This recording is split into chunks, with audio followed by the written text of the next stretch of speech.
এই গাছটার কিছুদিন আগে একটা শর্ট ভিডিও ছেড়েছিলাম।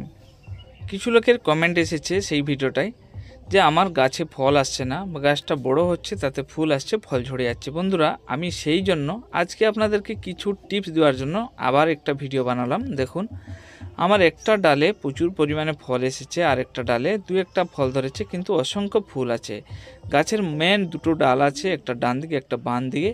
আর ডান দিকের ডালটা প্রচুর ফল আছে, বাঁ দিকের ডালে কম ফল আছে। তো তার জন্য আমি কিছু কাজ করেছি। একটা ব্লেড নিয়ে আমি কি করেছি, ডালগুলা এই নিচের অংশে কমসে কম 70% আমি কেটে দিয়েছি, মানে চারপাশে এরকম ব্লেড দিয়ে রাউন্ড মেরে দিয়েছি, একটু একটু বাকি রেখেছি, যাতে নিউট্রিশনটা কম যেতে পারে, গাছের গ্রোথটা থেমে যায়, যাতে গাছে ফলটা বেশি করে দাঁড়ায়।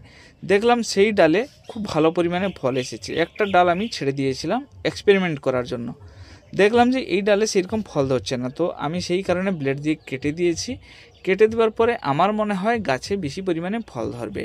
হ্যাঁ, আরেকটা জিনিস, আরেকটা কাজ করতে হবে কি, যখন গাছে ফুলটা ফুটবে তখন হাত দিয়ে ফুলের মুখটা এরকম টিপে দিতে হবে দুপাশে। এইরকম করলে কিছুটা পলিনেশন হয়ে যায়, যাতে ফলটা বেশি দাঁড়াবার সম্ভাবনা থাকে।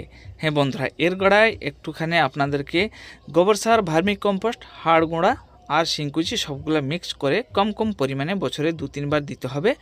জলের ঘাটতি করা যাবে না, জলটা সবসময় দিয়ে মাটিটা ভিজিয়ে রাখতে হবে।